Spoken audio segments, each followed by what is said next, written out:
எதிர்த்து பேசிட்டு நேர்பட பேசி தொடர்கிறது. தியாகராய நகர் பகுதியில் இருந்த இந்த சென்னை சில்க்ஸ் கட்டிடம் தொடர்ந்து எரிந்து கொண்டே இருந்தது.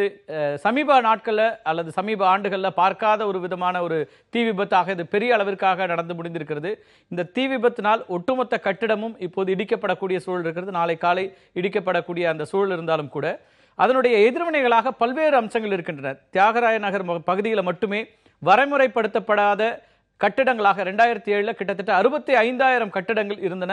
வரைமுறைப்படுத்துவதற்கான மனுவை கொடுத்த அந்த 65,000 கட்டிடங்களும் அப்படியே இருக்கின்றன. வரைமுறைப்படுத்தல என்னெல்லாம் நடந்தது அல்லது தீயணைப்பு துறையினுடைய அந்த சர்டிபிகேட் வாங்காம எத்தனை கட்டடங்கள் தற்போது இருக்கின்றன என்கிற செய்திகளை பார்க்கும்போது குறைந்தபட்சமாக 20,000க்கும் மேற்பட்ட கட்டிடங்கள் அப்படி எந்த விதமான ஃபயர் சர்வீஸோட எக்ஸம்ஷன் இல்லாம இருக்கிற கட்டிடங்களாக பார்க்க முடிகிறது. இந்த மாசு ஏற்படுத்துகிறது. இந்த 2 நாட்களாக அந்த பகுதியில் புகை மண்டலமாகவே இருந்தது. ஒட்டுமொத்த அந்த தியாகராயர் பகுதியில் அந்த வணிக நிறுவனங்கள் மட்டுமல்ல, அங்கே நிறைய குடியிருப்போர்களும் இருக்கிறார்கள், முதியோர்கள் இருக்கக்கூடிய சூழல், குழந்தைகள் இருக்கக்கூடிய சூழல், இவர்களுக்கான உடல்நல கோளாறுல தொடங்கி பல்வேறு சுற்றுச்சூழல் அம்சங்களும் இருக்கின்றன. இவையெல்லாம் விவாதிக்கப்பட வேண்டி இருக்கிறது. இதுல அமைச்சர்களுடைய கருத்துக்களை பார்க்க வேண்டியிருக்கிறது. இன்று காலையிலிருந்து பல்வேறு அமைச்சர்கள் பத்திரிகையாளர்களை சந்தித்து இந்த கட்டிட இடிப்பு அல்லது இந்த கட்டிட தீ விபத்து குறித்து பேசுகிறார்கள். 2011 இருந்து இந்த பிரச்சனை இருக்கிறது அல்லது அதற்கு முன்னதாகவே இருக்கிறது. நாங்கள் 4 மாடிகளுக்கு தான் இவங்களுக்கு 4 தளங்களுக்கு தான் இவர்கள் அனுமதி பெற்றிருக்கிறார்கள். 7 தளங்களுக்கெல்லாம் இல்லை, மற்ற 3 தளங்களும் அனுமதி இல்லாத தளங்களாக இருக்கின்றன என்று யார் நடவடிக்கை எடுக்க வேண்டுமோ அவர்களே இந்த குற்றச்சாட்டுகளை முன்வைக்கிறார்கள். யார் இதையெல்லாம் சரி செய்வது என்கிற கேள்வியும் எழுந்திருக்கிறது. இது குறித்து தான் விவாதிக்க இருக்கின்றோம். இன்றைய இந்த விவாதத்தில் நம்மோடு பங்கேற்கிறார்கள் தீயணைப்பு துறையிலிருந்து ஓய்வு பெற்ற திரு IPS திரு ஷியாம் சுந்தர் அவர்கள், முன்னாள் DGP.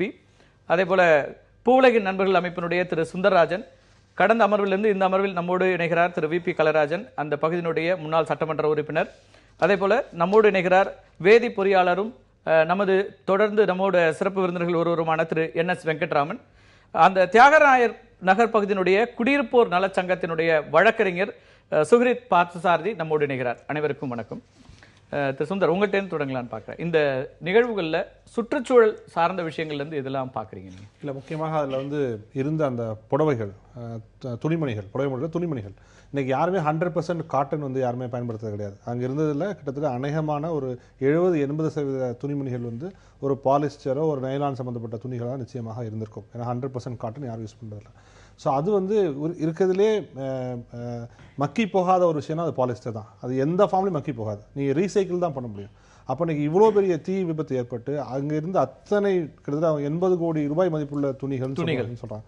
அவ்வளோ கோடி ரூபாய் மதிப்புள்ள துணிகள் எரிஞ்சு முழுவதுமாக அந்த பகுதி முழுவதும் இந்த சின்ன சின்ன மைக்ரோ கிரைனஸாக உடஞ்சிரும் அந்த பாலிஸ்டர். ஸோ அது முழுவதுமாக அந்த காற்றில் செல்லப்பட்டு நிச்சயமாக மாசு கட்டுப்பாடுகளும் தவறான தகவலை கொடுத்திருக்கின்றது. நிச்சயமாக அங்கே மிகப்பெரிய ஒரு சுற்றுச்சூழல் ஒரு பெரிய கேடு நிகழ்ந்திருக்குது. அது என்ன ஹைட்டாக இருந்தாலும் சரி, நீங்கள் 7 மாடி இருந்துச்சு 8 மாடி இருந்துச்சு மேலே போயிடுச்சுன்னா சொல்ல முடியாது. நீங்கள் தெர்மல் பிளான்ட்டில் அந்த சிம்னியை 100 அடிக்கு மேலே வைக்கிறாங்க. அப்படி இருந்தும் ஏன் காற்று மாசுபடுது? ஸோ நீங்கள் ரொம்ப ஹையாக பில்டிங் வச்சிங்கன்னா காற்று மாசு ஏற்படான்னு சொல்கிறதுலாம் சயின்டிஃபிக்காக தப்பான விஷயம் அது. ஸோ நிச்சயமாக அதுவும் அந்த பகுதியில் நான் நேற்று போயிருந்தேன். அந்த பகுதி போயிருந்தேன். கிட்டத்தட்ட நெல்சன் மாணிக்கமோட கடைசி வரைக்கும் நம்ம அந்த அண்ணா ஆட்சி இருக்கலாம் அந்த பகுதி வரைக்கும் அந்த புகை இருந்துச்சு. ஒரு 4-5 கிலோமீட்டர் சுற்றளவுக்கு அந்த பகுதி முழுவதுமாக புகை மண்டலமாக இருந்துச்சு. நிச்சயமாக மக்களுக்கு நுரையீரல் சம்மந்தப்பட்ட லங் டிசார்டர்ஸ் ஒரு பெரிய அளவில் எஃபெக்ட் ஆகும். நம்ம செய்ய வேண்டிய வேலை நடந்த விஷயத்தை ஏற்றுக்கொண்டு அதுக்கு ரெமிடியேஷன் மெஷர்ஸ் என்னன்னு பார்க்கணும். அந்த பகுதியில் கூடிய மருத்துவமனைகளில் உடனடியாக மாநகராட்சி சுகாதாரத்துறை அதிகாரிகள் எல்லாம் போய் ஒரு டேட்டா கலெக்ட் பண்ணும். எந்த அளவுக்கு குழந்தைகள்லேருந்து பெரியவங்க வரைக்கும் லங் சம்மந்தப்பட்ட டிசீசஸ்க்கு வர்றாங்க, நிச்சயமாக அதை அதிகரிச்சிருக்கும். ஸோ இதெல்லாம் இந்த டேட்டா பாயிண்ட்ஸை வச்சு இந்த மாதிரி விஷயங்களை மிட்டிகேட் பண்ணுறதுக்கான தேவைகள் நிச்சயமாக இருக்கும். அதுபோக காற்று மாசு, பல்வேறு விஷயங்கள் இருக்குது. நாம் இப்போ எல்லாருமே கட்டடம் இடிஞ்சு போச்சு, அங்கே ஒரு 300 கோடி ரூபாய்க்கு பொருள் சேதமாச்சுன்னு பார்க்கணும். பட் சூழல் அந்த குற்றத்துக்கு யார் பொறுப்பேற்பது? இந்த சூழல் குற்றங்களை பற்றி நம்ம பேசுகிறதே கிடையாது. நிச்சயமாக சூழல் சார்ந்து நடைபெற குற்றங்களை குறித்து முக்கியமாக விவாதிக்க வேண்டிய ஒரு காலகட்டத்தில் நாம் இருக்கிறோம். சரி, நான் தொடர்ந்து பேசலாம். வேதி பொறியாளராகவும் இருக்கின்ற திரு NS வெங்கட்ராமனுடைய பார்வையும் தெரிஞ்சுக்க விரும்புகிறேன். இவ்வளவு பெரிய ஒரு தீ விபத்து, அதனுடைய தொடர்ச்சி, இதை தவிர்த்திருக்க முடியும் அப்படின்னு நினைக்கிறீங்களா? அல்லது இந்த விபத்தின் மூலமாக என்னெல்லாம் பிரச்சனைகள் எதிர்கொள்ள வேண்டியிருக்கும்னு நினைக்கிறீங்க? இது தவிர்த்திருக்க முடியும்னா, ஏதாவது விதிமுறைகளுக்கு குறைவு கிடையாது. எந்த இடத்துல பார்த்தாலும் விதிமுறைகள்லாம் ஆராய்ச்சியோட போட்டிருக்காங்க. இந்த மாதிரி விபத்துகள் நடந்ததுன்னா அது முக்கிய காரணம் ஒன்று விதிமுறைகள் மீறப்பட்டிருக்கின்றன, இல்லை விதிமுறைகள் மீறப்பட்டதை கண்டுக்காமல் நிர்வாகங்கள் சும்மா இருந்திருக்கணும். அதனால் இதில் வந்து தவறு நடக்கலைன்னு சொல்லவே முடியாது, கட்டாயம் தவறு நடந்திருக்கு. நாங்கள் என்னோட நிறுவனத்தில் பல விபத்துகள் உலகம் முழுக்க நடக்கிற விபத்துலாம் நாங்கள் ஆராய்ச்சி செஞ்சுட்டு வந்துட்டு இருக்கோம். இந்த மாதிரி மல்டி ஸ்டோரி பில்டிங்ஸில் எங்களோட அனுபவத்துப்படி ஒரு 80% ஃபயர்ஸ் வந்து கீழே இருந்தால் மேலே போகுது. இது ஆராயணும், என்னால் சொல்ல முடியாது காரணம், பல காரணங்கள் இருக்கலாம். இல்லை இதுலேயும் கிட்டத்தட்ட நீங்கள் சொல்கிற மாதிரி தான் நடந்தது. முதல்ல தீ பேஸ்மெண்ட்லேருந்து தான் தொடங்கியது, ஒவ்வொரு தளமாக அது அப்படிதான் நார்மலாக வரும். அது என்னன்னா 2 காரணம் இருக்குது, எனக்கு தெரியாது, சொல்லக்கூடாது, பட் ஊகிக்க முடிஞ்சு சொன்னால் கீழே அவங்களுக்கு ரெஃப்ரிஜரேஷன் பிளான்ட் இருக்கும். ரெஃப்ரிஜரேஷன் பிளான்ட்ல கேஸ் இருக்கும், ரெஃப்ரிஜரேஷன் கேஸ் இருக்கும், ஃப்ரீயான் கேஸஸ் இருக்கும். அதெல்லாம் ஃப்ரீயான் கண்ணுக்கே தெரியாது, வாசனையே வராது. அதில் தான் லீக் வந்திருக்கலாம் கம்ப்ரஸர்லேருந்து, இல்லை ஜென்ரேட்டர் பிளான்ட்டில் தான் ஆயிருக்கலாம். அதெல்லாம் ஆயிருக்கான், ஏதோ தவறு நடந்துங்களும் காரணம். இது அது ஒரு சந்தேகமே இல்லை. அதில் இன்னும் கவலைப்பட வேண்டிய விஷயம் தான், இப்போ நான் பார்த்தேன் மாசுல ஒன்றும் பாதிப்பே இல்லைன்னு சொன்னாங்க. ரொம்ப அங்கே அதிர்ச்சியாக இருக்குது. அதாவது இந்த திக் ஸ்மோக் இருக்கு இல்லையா, அது என்ன வரும்னா எரியும் போது முதல்ல கார்பன் டை ஆக்சைடு வரும், கார்பன் மோனாக்சைடு வரும். கார்பன் மோனாக்சைடு கண்ணுக்கு தெரியாது, பர்டிகுலேட் மேட்டர்ஸ்னு வரும், அதாவது sub micron particles. Sub micron particle வரும்போது என்ன ஆகும்னா, இவ்வளோ சாதாரணமாக வெஹிக்கிளில் வரும், நமக்கு சில ஃபேக்ட்ரியில் வரும். இந்த அளவு 2 நாள் உண்மையாக கருப்பாக போயிட்டு இருக்கும் போது எல்லாரும் பார்க்கும்போது ஒரு அரசாங்கமோ ஒரு தமிழ்நாடு பொல்யூஷன் கண்ட்ரோல் போல ஒரு மாசு ஆகலைன்னா இது ஒரு சயின்ஸையே ஒரு கேலி கூத்தாயிர மாதிரி தான் இருக்குது. ஏதோ தவறு பண்ணியிருக்காங்க எஸ்டிமேஷன்ஸ்ல தோணு, திருப்பி வேறு யாரையும் வச்சு பார்க்க சொல்லணும். எனக்கு சொல்கிறது சந்தேகமே இல்லை. என்ன ஆகும்னா அந்த மாசுக்கு சுந்தரலான் சொன்ன மாதிரி இந்த சப்மைக்ரான் பாட்டு நினச்சி பார்த்தா தீவிரம்லாம் நடந்தது, கிண்டியில் எங்களுக்கு பிரச்சனை இல்லை, அடையாறில் பிரச்சனை நடக்கூடாது. என்ன ஆகும்னா இந்த சப்மைக்ரான் பாட்டு வரும்போது இது ஏரில் அப்படியே ஃப்ளோட் ஆகும். இது ஒரு 10 கிலோமீட்டர் வரைக்கும் போகக்கூடிய வாய்ப்பு இருக்குது. நமக்கு தெரியாதுன்னா இந்த பர்டிகுலேட் மேட்டர் கண்ணுக்கு தெரியாது. பர்டிகுலர் மேட்டர் என்ன பார்க்கணும்னா உள்ளே போய் அந்த ப்ரீத்திங் இது ரெஸ்பிரேட்டரிஸில் கீழே போகும். கீழே போய் அதோட தாக்குதல் வந்து இன்னைக்கு தெரியாது, நாளைக்கு தெரியும். அது மாதிரி இல்லை, கார்பன் மோனாக்சைடு இருக்கு இல்லையா, இது ஆக்சிஜன் உள்ளே போகிறத தடுக்கும். இதெல்லாம் ஒரு கடுமையான பிரச்சனைகள் வரக்கூடியது. இது ஒரு பெரிய இது. அதனால என்ன செய்யணும் அரசாங்கம் உடனேன்னா, இதை வந்து ஒன்றும் இல்லைன்னு சொல்கிறது ரொம்ப தவறு. அது சொல்லாமல் உடனே பண்ண வேண்டியது ஒரு அட்லீஸ்ட் 2 கிலோமீட்டர் எல்லாருக்கும் மாஸ்க் வாங்கி கொடுக்கணும். அந்த மாஸ்க் வாங்கும்போது சப் மைக்ரான் பார்ட்டிகள் ஒரு 0.3 மைக்ரானு குறைவாக அந்த மாஸ்க்கால் பண்ண முடியாது. ஆனால் அது டாக்ஸிக் ஃபியூம். இதில் என்னன்னா, இதில் வந்து இந்த பர்டிகுலர் கேஸில் எடுத்திங்கன்னா இங்கே கார்பன் என்ன இருக்குன்னா, அது எரிஞ்சது வந்து துணினா என்னது, காட்டனு, சில்க்கு, பாலியஸ்டர்லாம் இருக்கும். அது மாத்திரம் இல்லை, அங்கே நிறைய உடன் பிளாஸ்டிக் மெட்டீரியல்லாம் இருக்குது. பிளாஸ்டிக் மெட்டீரியல்லாம் எரிஞ்சு இந்த மாதிரி வந்து டயாக்சின் வெளியில் வரும். அதெல்லாம் பெரியான ஆபத்து. அதெல்லாம் ஒன்றும் இல்லைன்னு சொல்லவே கூடாது, ரொம்ப பொறுப்பு இல்லாமல் சொல்லியிருக்காங்க. இன்னைக்கு அங்கே இருக்கிற குடியிருப்போர்களை வேறு பகுதிகளுக்கு மாற சொல்லியும் அறிவுரை கொடுத்துருக்காங்க. அது டெம்பரரி மெஷர் பண்ணியிருக்காங்க. இது என்ன பண்ணணும், இந்த மாதிரி வரும்போது கட்டாயம் பாதிக்கும். ஒன்று வயசானவங்க, சிறு குழந்தைங்க, ஆஸ்மா இருக்கிறவங்கள அதெல்லாம் அரசாங்கம் ஒரு கொடுத்து முடிஞ்சா அந்த இடத்த விட்டு போயிடுங்கன்னு சொல்லணும். ரெண்டாவது வந்து என்ன பண்ணணும், ஒரு 5 கிலோமீட்டர் அளவில் அட்லீஸ்ட் ஒரு வாரத்துக்கு தினம் போய் ஏர் அனலைஸ் பண்ணணும். அனலைஸ் பண்ணி சில இடம் ரொம்ப கடுமையாக தாக்கப்பட்டிருக்கும். அந்த இடத்துல கடுமையாக தாக்கப்பட்ட இடத்துல அந்த மக்களை பார்த்து அங்கே ஏதாவது அவங்களை ஆக்கப்பூர்வமாக எதனா செய்யணும். இதில் வந்து மறைக்கிறது ஒன்றும் அர்த்தமே இல்லை. நடந்துருது, இதை எப்படி சரிப்படுத்தணுங்கிறத பார்க்கறது தான் முக்கியமாக வழி. அதனால ஒன்றும் பிரச்சனை இல்லை. ஏர் பொல்யூஷன் கட்டாயமாக இருக்கு, கட்டாயம் சந்தேகமே கிடையாது. இவங்க வந்து எப்படி தமிழ்நாடு பொல்யூஷன் கண்ட்ரோல் போர்டில் சொன்னாங்கன்னு சொன்னது எனக்கு ரொம்ப அதிர்ச்சியாக தான் இருக்கு. அப்படிதான் காரணம் ரொம்ப அபத்தமா இருக்கு. பில்டிங் வந்து 7ஆம் மாடில இருந்து எரிஞ்சது, மேலே புகைப்பெடுத்து சொல்லுது. அது எப்படி ஏத்துக்க முடியும்னு தெரியல. அதாவது வெளியில இருந்து யாரும் சென்ட்ரல் பொல்யூஷன் கண்ட்ரோல் அப்படி சொன்னா, இந்த மாதிரி திருப்பி சொன்னாங்கன்னா சென்ட்ரல் பொல்யூஷன் யாரையும் திருப்பி வேற அனலைஸ் பண்ண சொல்லணும். ஏன்னா அது பெரிய ஒரு மக்களுக்கு வந்து பயம் வருங்க. நம்ம சொல்லும் போது என்ன நம்பிக்கை போயிடும். இவ்வளவு புகை வருது, இவ்வளவு போயிட்டு இருக்கு, என்னால மூச்சு விட முடியல, யாரோ வந்து பார்த்து ஒண்ணுமே இல்லைன்னு சொல்றாங்களே சொன்னா இது என்னது, இது எப்படி ஒத்துக்க முடியும்? நம்ம தொடர்ந்து பேசலாம். திரு ஷியாம் சுந்தர், நீங்க தீயணைப்பு துறையில உயர் பொறுப்புல இருந்திருக்கீங்க. இவ்வளவு நேரம் கிட்டத்தட்ட 30 மணி நேரத்திற்கு மேல அணைக்க முடியாத ஒரு நிலை அப்படிங்கிறது வந்து எதனால வந்திருக்கிறது? தீயணைப்பு துறை கிட்ட போதுமான எக்யூப்மெண்ட்ஸ் இருக்குதா, இல்ல அது இருந்தாலும் கூட இப்படியான ஒரு சூழல்ல அது எதுவுமே அணைக்க முடியாது, டெக்னாலஜி எல்லாம் வளர்ந்துருச்சு ஆனா இது செய்ய முடியல அப்படிங்கிற நிலை இருக்கு? நான் அதை சொல்லலை. முக்கியமான வந்து அந்த கட்டிட அமைப்பை பார்த்தீங்கன்னா செட்பேக் ஏரியான்னு சொல்லுவோம். செட்பேக் ஏரியா வந்து 2 பக்கம் கிடையாது, வடக்கும் கிடையாது, தெற்கும் கிடையாது, ஒரே பக்கம் ரோடு தான், அது 10 அடி ரோடு தான். அப்புறம் அந்த கட்டிடம் நீங்கள் பார்த்தீங்கன்னா அந்த அமைப்பை வந்து நீங்கள் அந்த பிரிட்ஜை பார்த்தீங்கன்னா கட்டிட வளைவாக இருக்குது. ஸோ பின்புறம் வந்து நான் போக முடியாது. ஸோ இந்த மாதிரி சொல்ல ஒரே ஒரு சைடில் தான் நம்ம போராட வேண்டிய நிலைமை. அதான் ஒரு முக்கியமான நம்ம இது. அப்புறம் இன்னொன்று வந்து இப்போ நமக்கு வேண்டியது நீர் வேணும். அது வந்து மெட்ரோ வாட்டர் வந்து 100 லாரி அனுப்புகிறாங்க. இதே மாதிரி தீயணைப்புத்துறையை பொறுத்த மட்டும் இது என்னுடைய ஜூரிஸ்டிக்ஷன் பார்க்க மாட்டாங்க. சென்னை மட்டும் இல்லை, காஞ்சிபுரம், திருவூர் எல்லாத்துக்கும் வந்து 34 வண்டிகள் வந்து போராடி இருக்காங்க. அது முக்கியமாக செட்பேக் இல்லாத காரணம். இன்னொன்று வந்து ஒரு பெரிய கட்டிடம் இருக்குன்னா ஒரு அளவுகோல் இருக்குது. அதாவது மேலே வந்து நீர்த்தேக்கம் எவ்வளோ இருக்கணும், ஒரு நீர் தொட்டி வந்து கீழே வந்து இவ்வளோ 4 மாடி இருந்துச்சுன்னா 5 மாடி இருந்துச்சுன்னா எவ்வளோ ஒரு 1 லட்சம் லிட்டர் வேணும், இது 7 மாடினா 2 லட்சம் லிட்டர் வேணும், மேலே டெரஸில் வந்து ஒரு 50,000 லிட்டர் வாட்டர் வேணும் சொல்லும். அது பண்ணியிருந்தாங்கன்னா இன்னும் எளிதாக இருந்திருக்கும். இதை சொல்லும்போது நான் தான் இப்போ ஜெமினி பிரிட்ஜ் பக்கத்தில் இருக்கிற ஒரு கட்டிடத்தில் தீ விபத்து நடந்துச்சு. அங்கே வந்து உண்மையில் பார்த்தீங்கன்னா அந்த நீர் கொள்ளளவு நல்லா இருந்துச்சு, அது போராட முடிஞ்சிச்சு. இதே மாதிரி சிஎம்டிஏ பில்டிங்கில் இந்தியன் ஆயில் கார்பரேஷனில் ஒரு தீ விபத்து நடந்துச்சு. அந்த தீ விபத்து நடந்து இது ஆஃபீஸ் முடிஞ்சு நேரம் கிடைச்சது. அப்போ என்ன ஆச்சுன்னா அந்த ஹீட், அந்த உஷ்ணத்தை வந்த உடனே ஆட்டோமேட்டிக்காக அதை டிடெக்ட் பண்ணுற கருவி இருக்குது. அது அந்த கருவி வந்து ஒர்க் பண்ண ஷவர் மாதிரி வந்து தீ அணைஞ்சு போச்சு. அப்புறம் அந்த தீ அணைப்பு அந்த இது வந்து ஒரு ஃபயர் அலாம் வெளியே அப்புறம் தான் தெரிய வருது.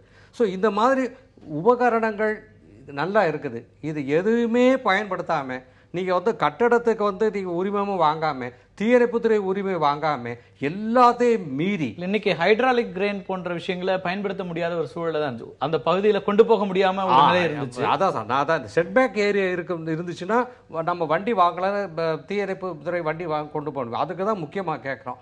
அது இல்லாமல் கட்டப்பட்டிருக்கிறதுனால இது ஒரு கஷ்டம் வந்திருக்குன்னு தான் இருக்கு. அதுக்காக தான் இவ்வளோ நேரம் ஆயிடும். இவ்வளோ பெரிய பில்டிங் கட்டும்போது ஃபயர் அலார்ம்ஸ் எல்லாம் இருக்கும் தானே எல்லா கடைகளையும். இப்போ சின்ன சின்ன கடையில் கூட வச்சிருக்காங்க, சின்ன பகுதிகளில் கூட, கடன் இல்லை அது வியாபாரம் இல்லாமல் சில வீடுகளில் கூட அது வச்சிருக்க சூழல். இந்த இடத்த பார்த்தீங்கன்னா இப்போ தீயணைப்புத்துறைக்கு ஒரு 4 காலையில் 4 மணி வருது.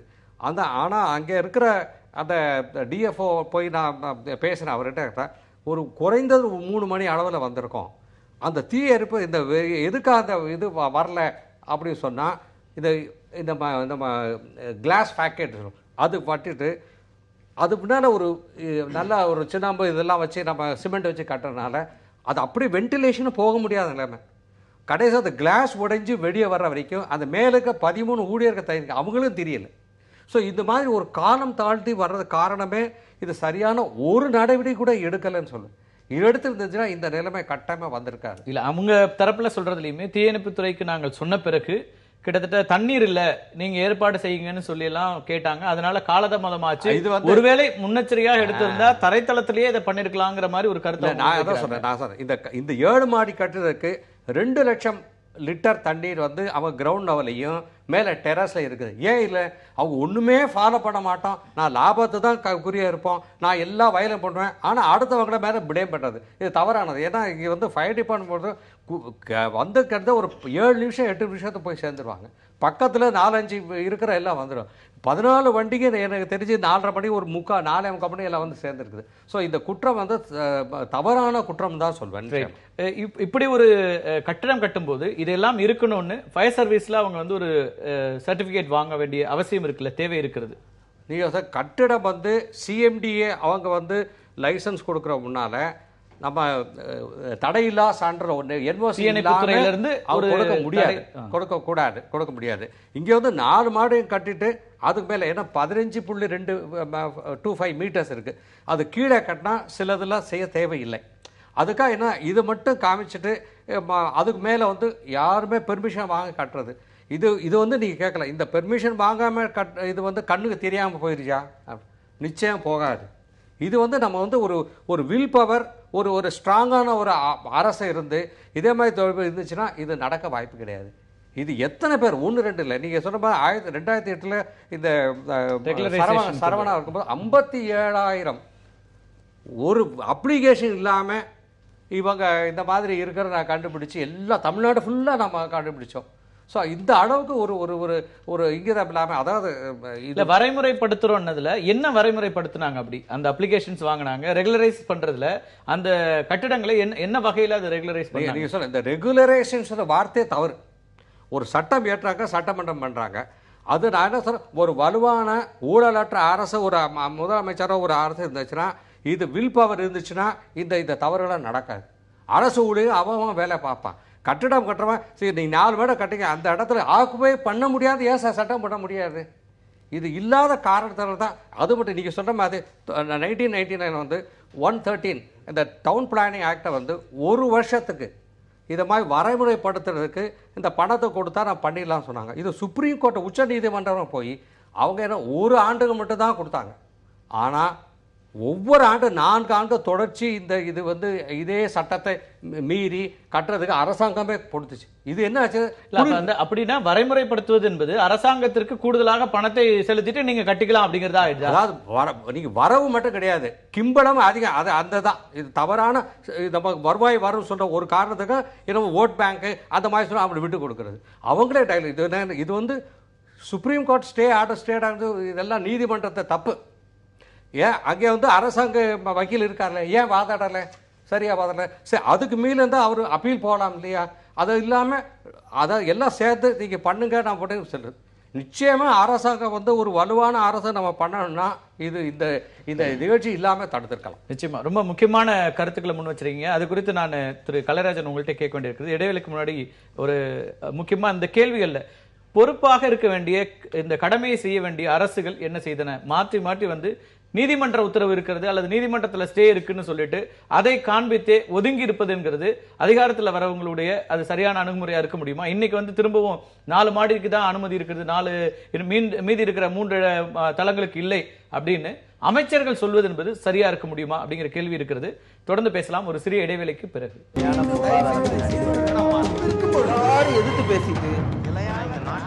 ஸ்ரீநகர் பகுதியில் ஏற்பட்ட தீ விபத்து குறித்து பேசிக் கொண்டிருக்கிறோம். அந்த பகுதியினுடைய குடியிருப்போர் நலச்சங்கத்தினுடைய வழக்கறிஞராக இருக்கிற சுக்ரீத் நம்மோட இருக்கார். நீங்க நிறைய PIL கூட இது குறித்து போட்டிருக்கீங்க இல்லையா?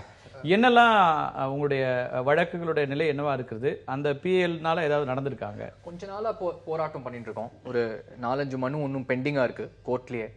நீங்க பாத்தீங்கன்னா இந்த சென்னை சில்க்ஸ் பில்டிங் அகேன்ஸ்டாகவே ஒரு பெட்டிஷன் பெண்டிங்கா இருந்தது. இது மாதிரி நீங்க பாத்தீங்கன்னா என்ன உங்களோட டிமாண்ட்ஸ் என்னவா இருந்துச்சு?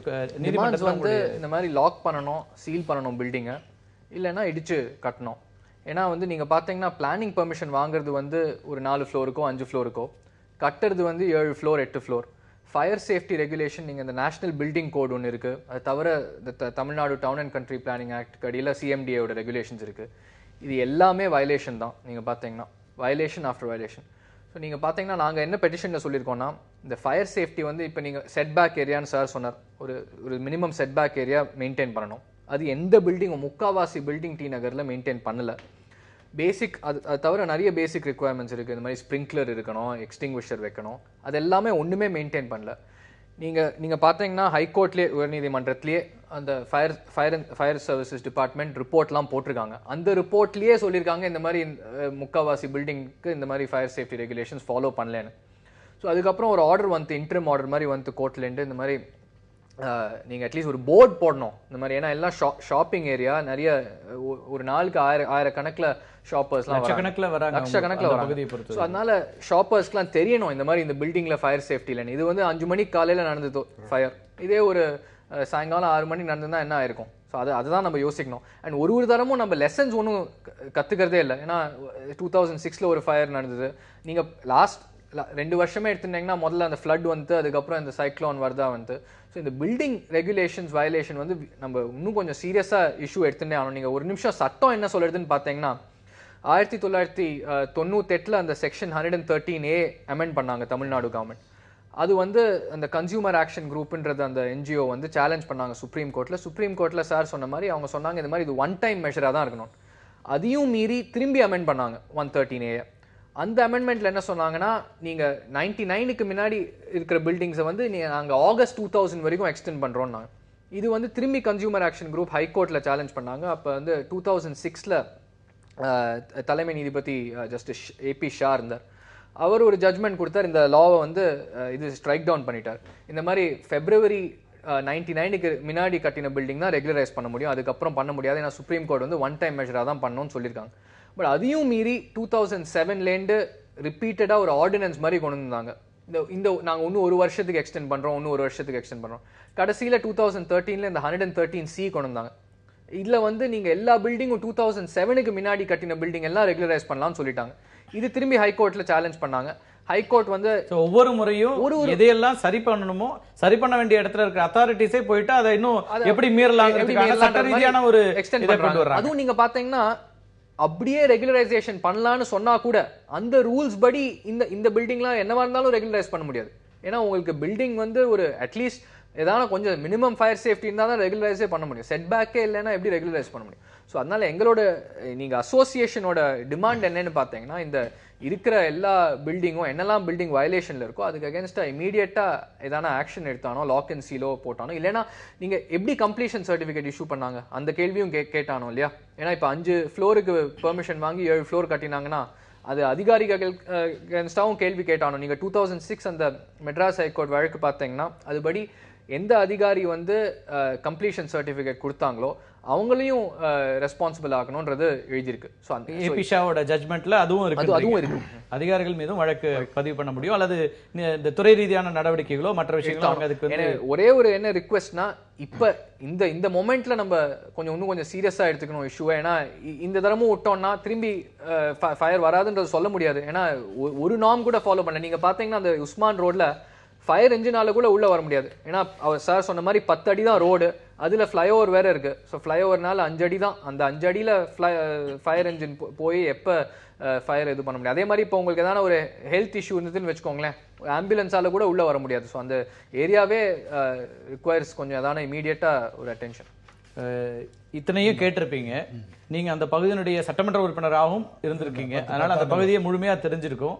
இப்ப ஆட்சி பொறுப்புல இருக்கிற ஒரு அமைச்சர் அல்ல, இந்த துறைக்கு பொறுப்பானவரும் சொல்றாரு, அவர் இல்லாம மற்ற அமைச்சர்களும் சொல்றீங்க, கட்டிட உரிமையாளர் 2 கட்டடங்களையும் இணைத்து ஒரே கட்டிடமாக உபயோகித்து வருகிறார்.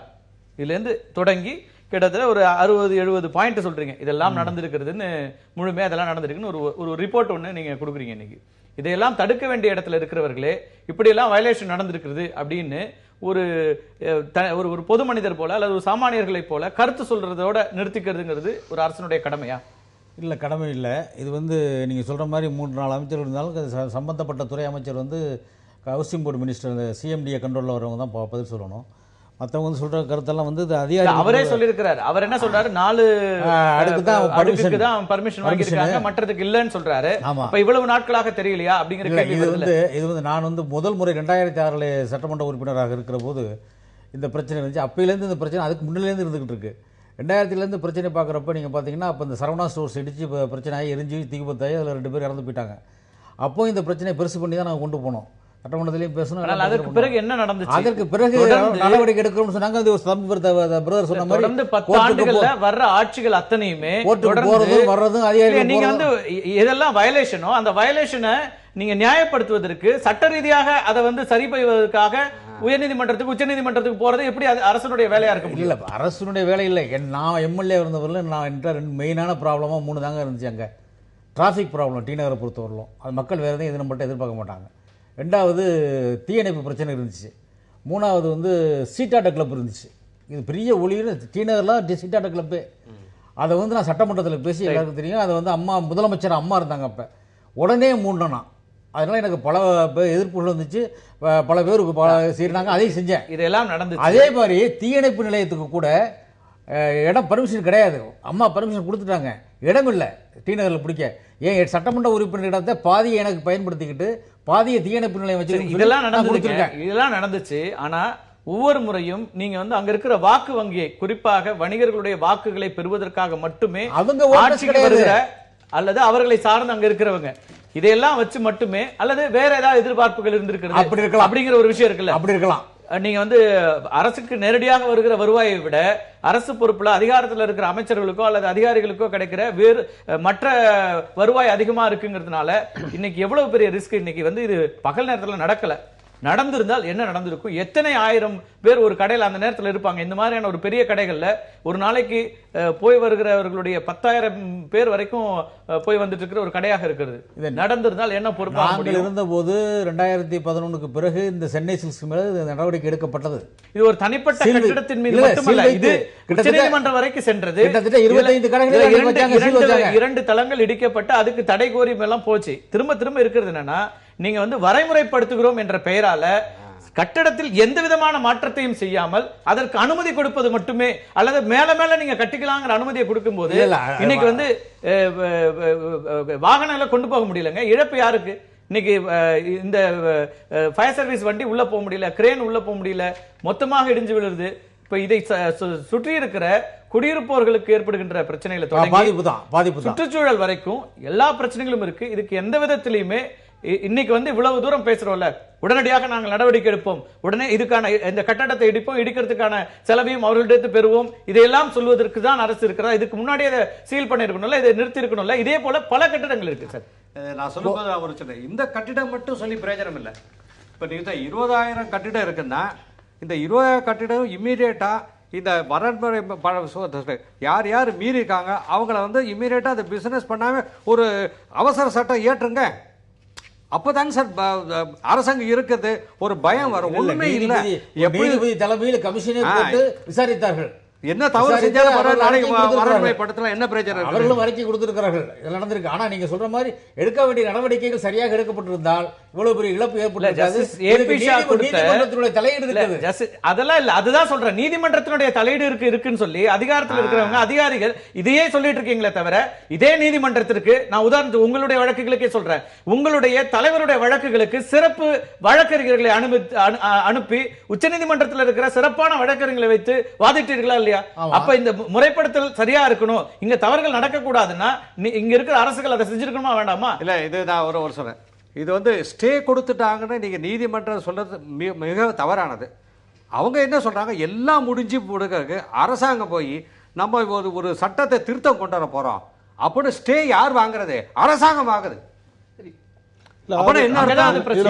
தவறு பண்ணுங்க, நம்ம காப்பாத்துறோம் சொன்னது ஒரு டிராபேக். அதாவது வந்த பிறகு பாத்துக்கலாம் தான் நிறைய விஷயங்கள் இருக்கும். ஆனா இங்க வந்த பிறகு பார்க்கவே இல்லை. சரவணா ஸ்டோர்ஸ் அந்த 2007 அந்த விபத்துக்கு அப்புறம் நிறைய விஷயங்கள் செஞ்சிருக்க முடியும், அதையும் செய்யாம விட்டுட்டு நீங்க இவ்வளவு பெரிய விபத்து புதுசா வந்து அதுக்கு பிறகு பெரிய பில்டிங் எதுவும் கட்டல. இல்ல, நீங்க புதுசா பில்டிங் கட்டல. தீநகர் பகுதியில அந்த ரோட்ல இல்ல இன்னைக்கு நான் புதுசா பெரிய கட்டடங்கள் வரல.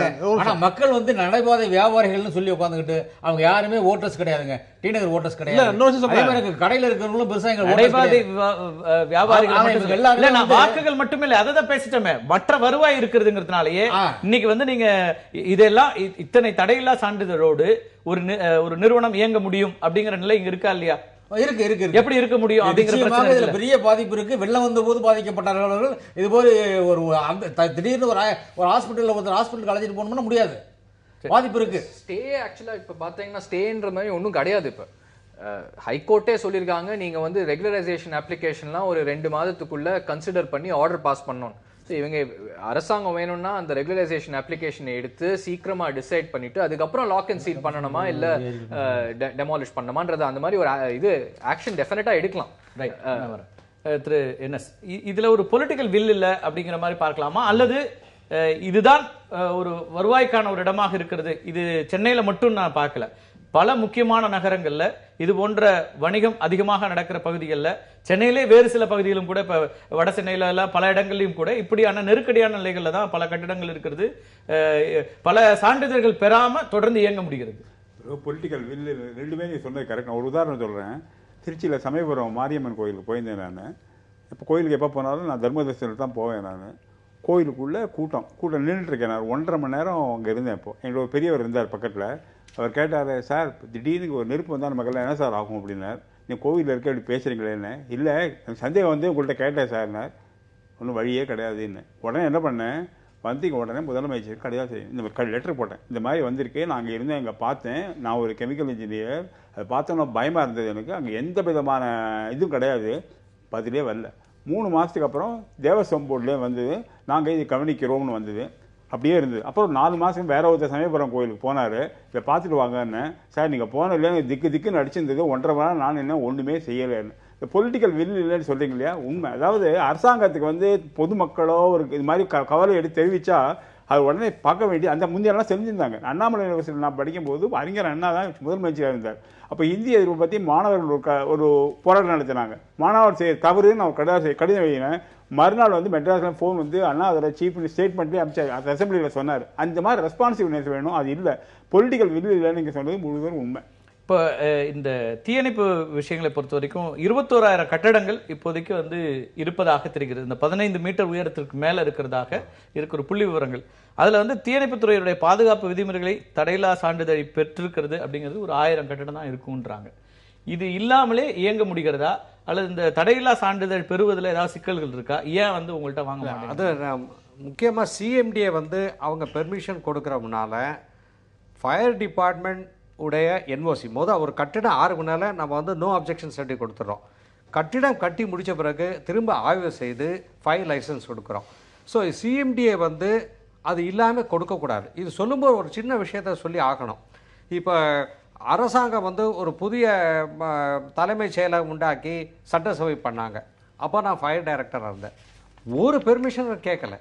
அப்புறம் நான் வந்து தலைமைச் செயலர் எழுதி நம்ம வந்து ஆய்வு பண்ணணும். சட்டப்பேரவை செயலகத்துக்கு புதிதாக கட்டப்பட்ட தலைமைச் செயலகில் ஒர்க் பண்ண ஆரம்பிச்சிட்டு சட்டசபை ஒர்க் பண்ண ஆரம்பிச்சு நான் எழுதி இந்த மாதிரி ஒரு பெர்மிஷனை வாங்கலை சொல்லி அப்புறம் ஒரு ஆய்வு பண்ணி ஒரு நீண்ட அறிக்கை கொடுத்தோம். அப்புறம் நான் வந்து முதலமைச்சர் இருக்கிற சீஃப் செக்ரட்டரிக்கு ஃபயர் டிபார்ட்மெண்ட் பெர்மிஷன் இல்லாமல் நீங்கள் உள்ளே போயிருக்கக்கூடாது அப்படியே கடைசி வருது. இது வந்து எழுதுன பிறகு நடைமுறைப்பட அப்புறம் அரசு மாறிச்சு. அதுல பிரச்சனைகள் இருந்ததா? அப்ப வந்து இது ஃபயர் சேஃப்டி இருக்கிற ஒரு பில்டிங்கா இருக்குதா, அதை செக் பண்ணீங்களா? இல்ல, அதான் நான் ஃபயர் சேஃப்டி நிறைய வயலேஷன் இருந்துச்சு. என்னன்னா ஒரு ரூம் இருந்துச்சுன்னா 2 வழிமுறை வரணும். இது வந்து 2 படிக்கட்டுகள் இருக்கணும், வெவ்வேறு திசையில் இருக்கணும். இதே மாதிரி ஃபயர் சேஃப்டி நிறைய வயலேஷன்ஸ் இருந்துச்சு. நான் இந்த மாதிரி நீங்க அரசாங்கமே ஒரு துறைக்கே நீங்க ஒண்ணுமே அந்த இடத்துல மருத்துவமனை இருக்குது சொல்லுகிறேன். இதெல்லாம் பண்ணிட்டு அரசு என்னுடைய அஃபிடவிட் வாங்கி இந்த வயலேஷன்லாம் இருக்குன்னு சொல்லி மாத்துறதுக்கு உதவி பண்ணாங்க ஒழிய திரும்ப சரி நீங்க மருத்துவமனை உண்டாக்குறீங்க, இதெல்லாம் நீங்க நிறைவேற்றீங்கன்னா கேள்விக்குறிதான். உங்க அறிக்கையை வச்சு இது தலைமைச் செயலகம் நடத்த முடியாது, சட்டமன்றம் நடத்த முடியாது, அரசியல் பண்றதுதான் உதவி யூஸ் பண்ணாங்களே ஒழிய அது சரியா அது பண்ணல. இதுதான் முக்கியமா நீ நியாயம் இருக்க. You should set an example சொல்லுவோம். அரசாங்கமே தன்னோட ஒரு நீங்களே சட்டம் ஏற்றி அந்த சட்டத்தை நீங்களே நிறைவேற்றாம இருந்துச்சுன்னா இதே மாதிரி நிறைவேற்றங்களை நம்ம வகைப்படுத்தணும் சொன்னா என்ன அர்த்தம்? சொன்ன மாதிரி ஒரு ஊழலற்ற அரசு தைரியமா ஒரு இருந்துச்சுன்னா அந்த வில் பவர் எல்லாம் பண்ண முடியும். இல்லாத விதிமுறைகளை மீறி கட்டுற அந்த கட்டிடங்கள் மீது நடவடிக்கை எடுக்கிற அந்த அதிகாரம் தீயணைப்புத்துறைக்கு எதுவும் கிடையாது. சிஎம்டிஏ தான் முழுமையா இருக்கு. சிஎம்டிஏ தான் லைசன்சிங் அத்தாரிட்டி. இப்போ சிஎம்டிஏ பண்ணியிருக்கணும். அவங்க வந்து எனக்கு நம்ம என்ன சொன்னோம், சார் ஃபர்ஸ்ட் ஃப்ளோர் வர்றது முன்னாலே நீங்கள் ஒழுங்காக பார்த்தீங்கன்னா 2ஆம் ஃப்ளோர் வந்து கம்மியாக இருக்கும். ஏன்னா செட் பேக் ஏரியா வந்துச்சு, வண்டி போக வந்துச்சு, இதையே பண்ணுறதுக்கு ஆள் இல்லைன்னு சொன்னாங்க. அப்புறம் வந்து நம்ம சென்னை ஹைகோர்ட் வந்து ஒரு கமிட்டி அமைச்சு டெமாலிஷன் ஆஃப் பில்டிங்காக நானும் ஒரு மெம்பராக இருந்தேன். அது பண்ணும்போது அந்த பண்ணும்போது தான் நமக்கு ரொம்ப வருத்தம் என்னன்னா இதே வந்து சிஎம்டி அரசு இன்னும் கொஞ்சம் டைல்யூட் பண்ணி அதுவும் இவங்க ஒத்துழைச்சு. அப்போ நான் சொன்னேன், நீ உங்களுடைய பேரப்பிள்ளை என்னோட பேரக்குழந்தைக்கு மாசு இப்படி நடக்கவே முடியாம நிலைமை இருக்குது, இப்படிலாம் பண்ணமா சொல்லி. இது காரணம் சொன்ன அரசாங்கம் வந்து இன்னும் ஃபர்தர் டைல்யூட் பண்ணது எதுக்காக? இது வந்து இது வந்து பணம் பண்றதுக்கான ஒரு விஷயமா இருக்கிறது தாண்டி வேற என்ன இருக்கு? நிச்சயமா 2 விஷயம். ஒன்னு பணம் பண்ணணும், இன்னொன்னு ஓட்டு வங்கி. அதுக்காக நீ எதுவும் செய்யலாம். அப்பனா எதுவும் வயலேட் பண்ணீங்க, நான் ரெகுலேட் பண்ணீங்க, நீங்க ஒன்னும் கவலைப்படாதீங்க. பொதுவாவே அரசு ஊழியர் நீங்க என்ன சார் வயலேட் இல்லாம கட்டுறீங்க? சிரிக்கிறான். நீங்க பண்ணுங்க சார், நான் பாத்துக்கிறேன். இல்ல கதை பொதுவாகவே போஸ்ட் ஃபேக்டோ கிளியரன்ஸ் இருக்கக்கூடாது. கட்டி முடிக்கப்பட்ட பிறகு அனுமதிக்க பேச்சே இருக்கக்கூடாது. அது எப்படி நீங்க அனுமதிக்க முடியும்? ரூல்ஸ் இருக்கு, ரெகுலேஷன்ஸ் இருக்கு, சட்டம் இருக்கு.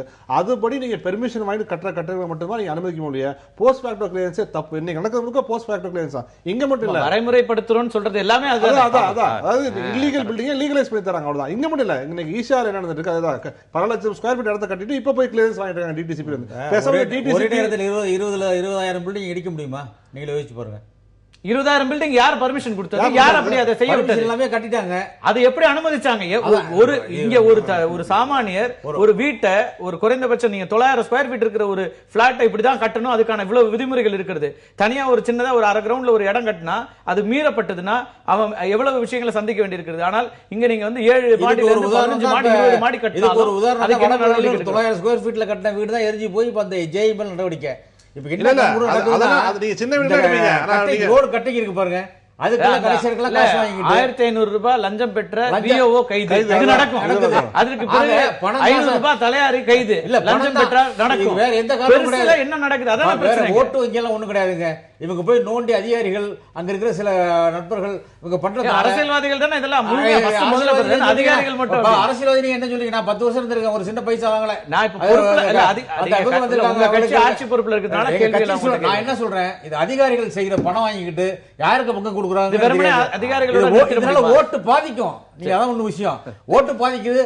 ஆனால் பணம் பூந்து விளையாடுற காரணத்தினால யார் பணம் வாங்கினாங்களோ நடவடிக்கை எடுக்க வேண்டும். அரசாங்கம் சொல்லட்டுமே சார். இப்ப ஏன்னா 113C எடுத்துன்னு வந்தாங்க 2014ல 2014ல இந்த மாதிரி 2007க்கு முன்னாடி கட்டின பில்டிங்லாம் ரெகுலரைஸ் பண்ணலாம். இப்ப சொல்லட்டுமே நாங்க இந்த செக்ஷனை ரிப்பீல் பண்றோம்னு. இப்ப ரிப்பீல் பண்ணாங்கன்னா அந்த பில்டிங்லாம் எல்லாம் வயலேஷன் தான். இது சட்ட ரீதியா அந்த நிறைய விஷயங்கள் இருக்கு. திரு NSV, இதுல இப்போ அடுத்ததாக இப்போ ஆல்மோஸ்ட் வந்து இந்த பெரிய விபத்து நடந்து முடிஞ்சிருக்கிறது. நாளைக்கு வந்து பில்டிங் டெமாலிஷ் பண்ண போறாங்க.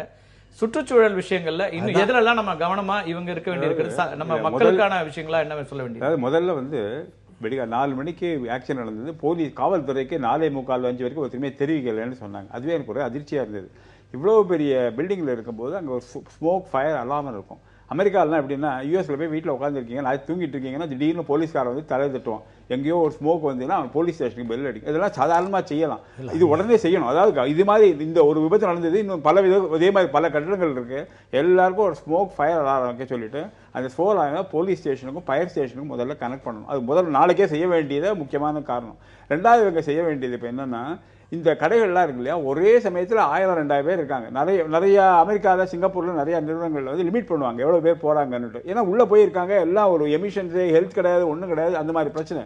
பீப்புள் உள்ளே போகாமல் லிமிட் பண்ணலாம். நடைமுறையில் சாத்தியம், கட்டாயம் சாத்தியம். அதான் நீங்கள் பொலிட்டிக்கல் வில்லுன்னு சொன்னீங்களா, அதுதான் I'm coming back to political will இருந்தால் இதெல்லாம் சாதாரண விஷயம். என்ன ஸ்மோக் பில் எடுத்து போலீஸ் ஸ்டேஷன் கனெக்ட் பண்ணுறதுக்கு என்ன பெரிய இது வேணும்? அதெல்லாம் ஓகே, இத்தனை பேர் தான் உள்ள வரணும் அப்படிங்கிறது ஒன்றும் இல்லை. ஒரு வியாபார ஸ்தலத்தில் இது வச்சுருவாங்க, பெல் வச்சிருவாங்க. உள்ள போனோடனே இவ்வளவு பேர் உள்ள இருக்காங்க, அவ்வளவு பேர் வெளியில வந்தாங்க. அப்புறம் திருப்பதி கோயிலுக்கு போக கொஞ்சம் பேர் உள்ள விடுறாங்க. இதெல்லாம் சாதாரண விஷயம் செய்யலாம். மூணாவது வந்து ஒன்னே ஒன்று சொல்றேன், கோர்ட் வந்து தடை செஞ்சுட்டாங்க அதனால ஒன்றும் செய்யலைன்னா அது ஒரு நீ அடிக்கிற மாதிரி அடிக்கிற, நீ அழகிற மாதிரி அழுகிற மாதிரி தான் எனக்கு இருக்கு.